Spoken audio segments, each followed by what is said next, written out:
This morning's guest has done more for the area than just coaching a championship football team. Learn about Coach Bennett's love for saving babies together. Coming up next on Carolina People.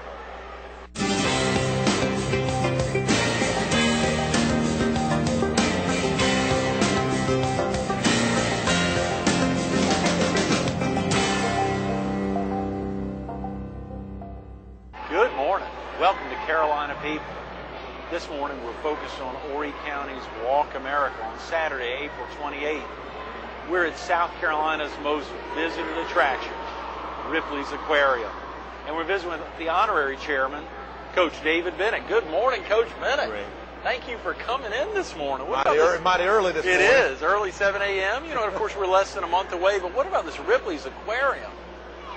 You know what's amazing is I came in, I saw a little girl that was blind that had just been touring the facility. And the mother was talking about how she told her what each size of the fish were and everything. So that's going to be a great example to tell our players that there's a girl that's blind that's not letting things get her down. Oh, yeah. Been touring this beautiful aquarium here. That's amazing. And there really are things. Parents go through so many things oftentimes to better their children, just like your players. I guess you're really kind of a parent to your players, aren't you? Yeah. You know, I tell them all the time, I don't know why I got out of basketball and football, because instead of 15, now we got 125. They're going to buzz all the time. I say, man, you got 4 assistants for 15 kids. Man, that's easy. Oh, yeah. 125, you wondering what in the world they're doing every day. How do you prepare dinner for them every night? We don't. We can't have an occasional meal party. Oh, yeah. That's exciting. Golly, the walk's getting close. We are so excited to be out at Coastal Carolina University this year. Yeah, it's been at the pavilion every year, and Burrs and Chapin did a wonderful job of hosting that walk. But as the pavilion's been torn down, Joe Fisher, who's outstanding with the March of Dimes, and Haiti's going to be her last year. We're going to miss Joe. We are. And she says, how about Coastal? And we talked with Dr. Ron Engel, our president, and I think it's going to be wonderful to get people of the community out there at Coastal for the walk, and we're real excited about it. Hope it's a beautiful day, and like we say, well, even if it's raining, it'll be liquid sunshine. Find a positive. That's exactly. Rain or shine, the walk happens. Registration's at 9. Walk at 10. Okay, great. Rain or shine, folks will be out there, and they have been blessed with great weather years past. But you know, all those volunteers will be out there one way or another, rain or shine. Yeah, and find the positives. Again, we won't be walking in the sand. You know, one way with the wind, one way against. So we'll be on some flat ground out there going through our beautiful university. Yes. Halfway mark will be the Prince Lawn. Okay. Our football players will be out there helping show the way. So you get a bottle of water at the 1.5 mile marker, and then bring it on back to the football stadium, where we're going to have the punt, pass, and kick competition. Yes, at noon. And you know, the great thing you and I were talking about earlier was about the walk. It used to be years ago, 20 miles, then it went to 8 miles. Right. And now it's only 3 miles. So the main focus isn't to see how far you can walk, but to see how much money we can raise to help save babies. And what's been amazing about this is, you know, our little girl Hayes was born about a month early. She wasn't too premature, but you see kids that were born 1 pound. Oh, yeah. 2 pound. 2 of our coaches, Jamie Snyder and Hunter Spivey, their little boy Zion, the Spivey's little boy, and the Snyder's little girl Brian, they were born 7 weeks early. Oh, my Lord. And to watch them as they grow, you know, it's just so many children are born premature, and a lot of times parents are doing what's right, but you've got to be there to help them. And I found out the other day with Joe that 2 of our babies this year, if it hadn't been for a March of Dimes grant, she said their children wouldn't have made it. Is that right? I think it's a great cause to support the March of Dimes. Well, you know, all week long, and we haven't spent enough time focusing on that. Linda talked about it a little bit on Tuesday, but Colleen nor Dennis nor Ryan yesterday, we didn't talk a lot about the ambassador families, and I'm so glad you brought that up to wrap up the week, because it is so critical. There's so much to focus. You know, you look at little Miles. Right. You look at Riley, who we had in the past. That's my little girlfriend. Oh, yeah, And Luke, you know, whose parents went to Coastal Carolina. Oh, yeah. To me, and I've always thought this, I got a tender side for little babies, little children, all children, and the old folks. And it's us in between, Greg, that always mess things up of this world. And so I think little children and older folks, we can't help them. Who can we help? But and you're exactly right. To drive that home, we think not only is it the young girl you bumped into on the way in and the efforts that parents go through, but of course when we think about watching Luke and Miles Edward Pickett and Riley Gray Saffels and seeing these children grow up right under our eyes while you're involved in a group as amazing as the March of Dimes, it is a thrilling experience to know that you've made a difference in their lives. Well, there are a lot of people that make a difference. I'm just blessed to be a part of it. Right. If a viewer needs to get off to school now or out to work, that phone number of the March of Dimes is critical. Is it the 488-3463? I don't know. Now, Joe's that's the big number. I'm sorry. That's right. Exactly. Yes, I hate Joe. to. What's that number, Joe? 488-3463. I am so glad we have Joe Fisher here early we do without Joe? On a Friday morning. It is amazing, and I'm glad you pointed out that she and Sterling, and of course you have to say Joe and Sterling, because even when Joe steps away on May 31st, we not only lose an amazing proprietor of the March of Dimes, but a woman who also volunteers, and her husband who does so much. How do you tell Joe Fisher no? Yeah. Hard to tell her no. Yeah. She's been wonderful. It's her last year.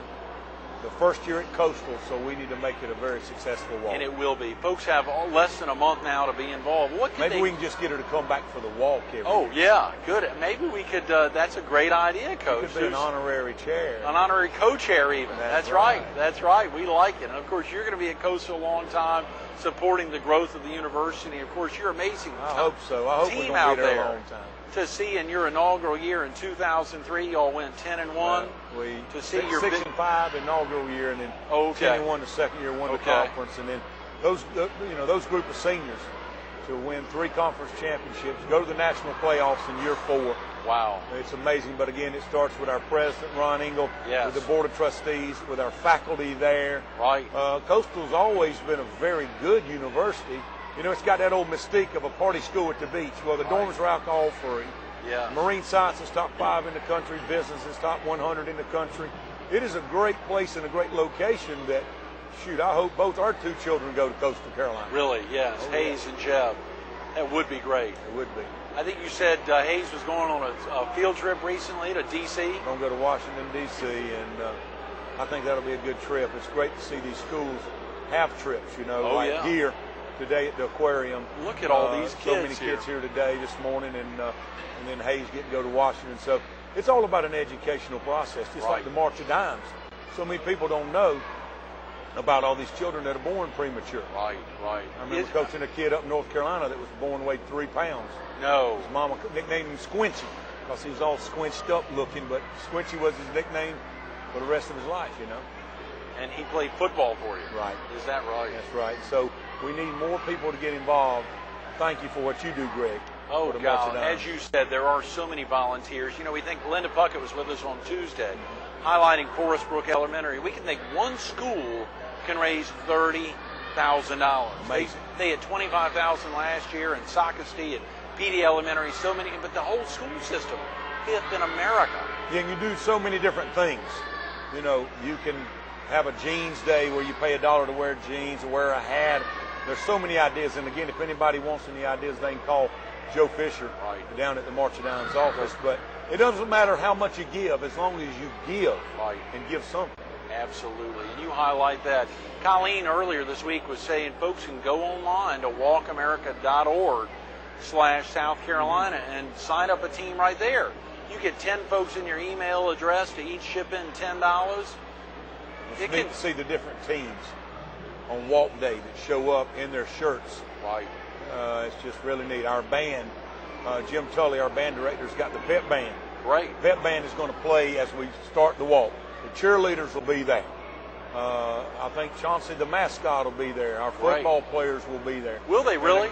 Yeah. And again, that punt, pass, and kick, that was Joe's brainchild. No. And our players and coaches will do a punt, pass, and kick for the March of Dimes after the walk. And for kids age 5 to 13, Joe's got medals that have been donated and then trophies for the winner of each age group, 5 through 13. And that'll happen rain or shine as well. Oh, yeah. Okay. You throw or kick upon a ball, don't matter if it's raining or not. So the players won't melt in the rain? not. You guys won't melt in the No, that's rain? the thing about football. You're going to play it outside as long as there's not lightning. Right, right. That's great. This has been a great, is it now 5 years? Are you going into your 5th year? I'm not sure.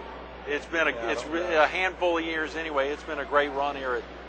Well, you talking about coaching or with the marching down? Excuse me, with coaching. That's right. Yeah, but coaching's fun. It's we're blessed to do it at a great university. But things like the March of Dimes, to me, I think are more important than what we might be doing with our jobs. Helping people and helping raise money to save babies.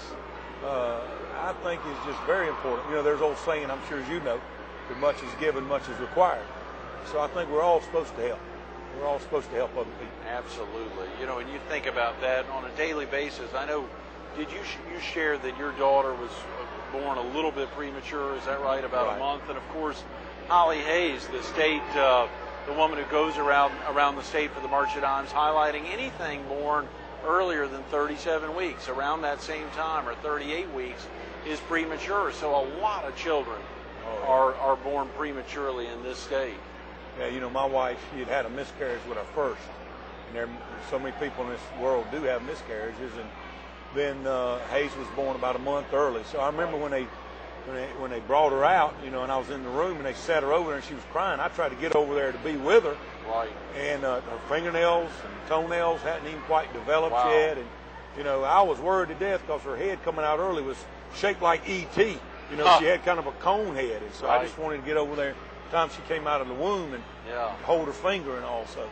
And then Joe had a baby diaper the other day we filmed at Coastal Carolina. Right. Fitting a water bottle for a 1-pound baby.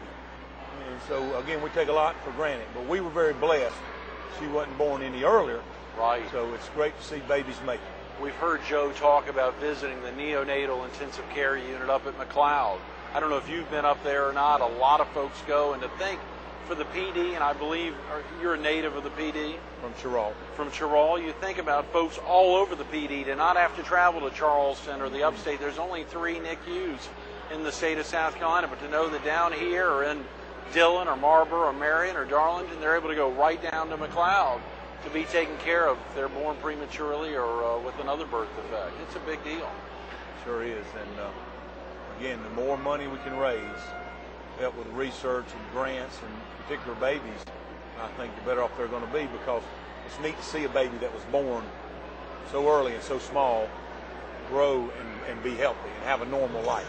I think we've got about 10, 12 minutes, Coach. Think back to your early days. Had you ever thought, and of course we want to talk more about the March of Dimes, but a little bit about yourself, growing up in Chesterfield County, and you had thoughts at an early age that you'd be a coach one day? I guess.